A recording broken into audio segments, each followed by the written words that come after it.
मैंने ये कहा है कि ये रोहतक वो जगह है जहां से भ्रष्टाचार की नहर चलती थी।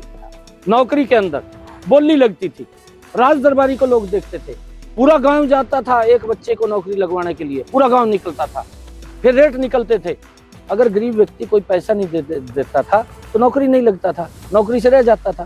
जो भ्रष्टाचार करते थे उनको भ्रष्टाचार ही दिखाई देगा। कुल लोकसभा की तैयारियां हैं और हम चुनाव के अंदर ही हैं। मात्र 1 महीना 40 दिन शेष बचे हैं आचार संहिता लगने में। लगभग मार्च में जाकर के आचार संहिता लग जाएगी। हम चुनाव के अंदर ही हैं और भारतीय जनता पार्टी की पूर्ण तैयारी है। लगातार हमारा सभी हर मोर्चे के ऊपर कार्यकर्ता मुस्तैदी से खड़ा है। नरेंद्र मोदी जी को 10 की 10 लोकसभा की सीटें दे करके तीसरी बार प्रधानमंत्री बनाने का काम हरियाणा की जनता अहम भूमिका उसके अंदर अदा करेगी और उसके लिए लगे हुए हैं। ओबीसी को कितनी सीटें देगी भारतीय जनता पार्टी हरियाणा में? देखिए, क्योंकि जो भी कोटा है, जहां पर भी है, जितना सम्मान नरेंद्र मोदी जी ने ओबीसी समाज का किया है, अगर आप लोग देखें कि ओबीसी को कितनी सीटें मिली हुई हैं, वो आपके सामने काउंट कर लीजिए। आज से कितनी सीटें किसी उसने नहीं दी, परंतु जो सम्मान आज नरेंद्र मोदी जी ने ओबीसी समाज को दिया है, इतना बड़ा सम्मान किसी भी दल ने नहीं दिया। कांग्रेस ने ओबीसी को तो एक रैलियों के अंदर भीड़ बढ़ाने के लिए उपयोग किया है और जब उनके अधिकारों की बात आती थी तो उसको दबाने का काम करते थे। नरेंद्र मोदी जी ने आकर के, क्योंकि लोकसभा के अंदर अगर हम देखें, राजीव गांधी की जब ये मंडल कमीशन की रिपोर्ट आई और इसके ऊपर बहस चल रही थी, मेरे ख्याल से अगर आप जागरूक पत्रकार हैं, आप उसको निकलवा सकते हैं, लोकसभा से निकलवा करके उसको देश को दिखा सकते हैं कि राजीव गांधी ने क्या क्या बोला था। उन्होंने ओबीसी को अधिकार ना मिले उसको लेकर के जबरदस्त डिबेट लोकसभा के अंदर की थी और नरेंद्र मोदी जी ने आकर के ओबीसी आयोग बनाया। ओबीसी के लोगों को संवैधानिक उस आयोग को शक्तियां देकर के अधिकार दिए। आज ओबीसी के बच्चे 27% वो केंद्रीय स्कूल, सैनिक स्कूल और नवोदय विद्यालय, MBBS और सरकारी नौकरियों के अंदर वो अपना अधिकार पूरा ले रहे हैं। ये अधिकार अगर किसी ने दिया है तो ये नरेंद्र मोदी जी ने दिया है। अच्छा, ये जिस तरह से आज इंडिया गठबंधन को बहुत बड़ा, मैंने ये कहा है कि ये रोहतक वो जगह है जहां से भ्रष्टाचार की नहर चलती थी। आप देख रहे हैं कितना भ्रष्टाचार होता था किसी भी चीज में। हमें, अगर आप ये देखते थे कि जो किसानों की अगर फसल खराब हुई है, मैं आंकड़ों से बात कर रहा हूं, आंकड़ों के अंदर पिछले 10 वर्षों में 2014 से पहले मुख्यमंत्री थे यहां से, उन्होंने किसान की अगर मेरे फसल खराब हुई है 10 वर्षों के अंदर 1156 करोड़ रुपया वो दिया गया। और क्या दिया? 2 रुपए का चेक, 5 रुपए का चेक। किसान की फसल कईयों को मिलता नहीं था, घूमते रहते थे, पटवारी उसकी गिरदौरी करके ले जाते थे, कागजों में रह जाती थी। वो पैसा कहीं ना कहीं भ्रष्टाचार की भेंट चढ़ता था। परंतु आज अगर हम देखते हैं, ये भी 10 वर्ष अगर इसका आंकलन करें, मनोहर लाल जी के 10 वर्ष हुए हैं।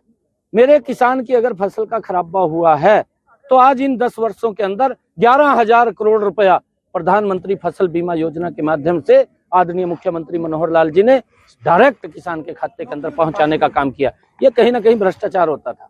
नौकरी के अंदर बोली लगती थी, राज दरबारी को लोग देखते थे, पूरा गांव जाता था एक बच्चे को नौकरी लगवाने के लिए, पूरा गांव निकलता था, फिर रेट निकलते थे। अगर गरीब व्यक्ति कोई पैसा नहीं देता था तो नौकरी नहीं लगता था, नौकरी से रह जाता था। ये लोग बोलते हैं, हम नहीं बोल रहे हैं, ये हरियाणा प्रदेश की जनता बोलती है किस प्रकार का शासन तंत्र था। परंतु ये पहली बार हमने मनोहर लाल जी के कार्यकाल के अंदर देखा है कि बिना पर्ची बिना खर्ची के आज हरियाणा सरकार का ICS अधिकारी लग जाता है। आज बिना पर्ची बिना खर्ची के हरियाणा सरकार का BDO लग जाता है। आज बिना पर्ची बिना खर्ची के हरियाणा सरकार में वो तहसीलदार लग जाता है। आज बिना पर्ची बिना खर्ची के हरियाणा सरकार के अंदर वो पुलिस के अंदर सब इंस्पेक्टर लग जाता है। आज बिना पर्ची बिना खर्ची के हरियाणा सरकार के अंदर प्रोफेसर लग जाता है। पेपर लीक हो रहे हैं, घोटाले हो रहे हैं, भ्रष्टाचार के अधिकारी गिरफ्तार हो रहे हैं। जो भ्रष्टाचार करते थे उनको भ्रष्टाचार ही दिखाई देगा, क्योंकि जिस प्रकार की उनकी सोच है, जिस प्रकार की मंशा है, अगर आप लोग देखेंगे जहां पर भी कांग्रेस की सरकार आई है भ्रष्टाचार ने गति तेज की है, और जहां पर भारतीय जनता पार्टी नरेंद्र मोदी और मनोहर लाल जी की सरकार बनी है वहां पर विकास ने गति तेज की है। ये अंतर स्पष्ट रूप से दिखाई दे रहा है। कितने दरवाजे हैं अंदर जाने के लिए? नहीं, यहाँ तो एक ही दरवाजा है, यहाँ कई दरवाजे नहीं है। एक दरवाजा बंद हो चुका था, फिर अंदर आ गए लोग।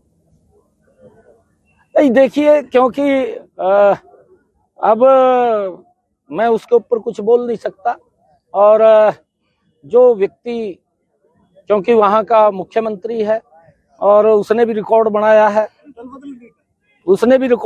है शपथ लेने का। तो कहीं ना कहीं भारतीय जनता पार्टी को ये डर था कि वहां लोकसभा की सीटों में कुछ गिरावट आ सकती है। भारतीय जनता पार्टी को कहीं डर नहीं है, और मैं आपको एक और बात बताना चाहता हूं कि कांग्रेस ने ये नैरेटिव सेट किया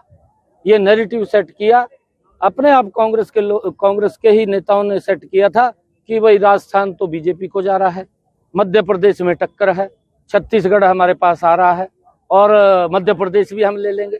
परंतु उस नैरेटिव को भी जनता ने वो अस्वीकार कर दिया, और तीनों स्टेट्स के अंदर भारी मैंडेट से कमल का फूल खिला, लोग नरेंद्र मोदी जी के साथ खड़े दिखाई दिए। इंडिया गठबंधन को जो आज झटका लगा है, इंडिया गठबंधन को जो झटका लगा है, क्या ये पूर्ण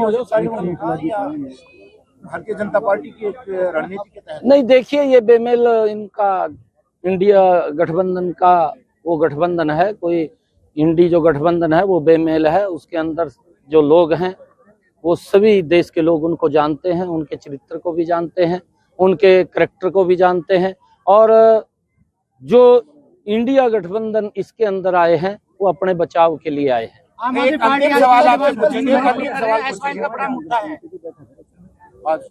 देखिए, केजरीवाल साहब रोहतक के अंदर भी आया था, और रोहतक के अंदर किसानों ने उसका घेराव किया था, मेरे ख्याल से, मेरे ध्यान में है, और अखबारों के अंदर ये खबर छपी थी, मैं अखबारों से पढ़ा था कि किसानों ने केजरीवाल का ये घेराव किया था और मांग की थी कि आप पंजाब के मुख्यमंत्री को साथ लेकर के आ रहे हैं, आप यहाँ पर SYL का पानी लेकर के आए। परंतु वो दोहरी राजनीति करते हैं, उनका चरित्र, उनका चेहरा वो प्रदेश के सामने है, वो भ्रष्टाचार के अंदर डूबे हुए लोग हैं।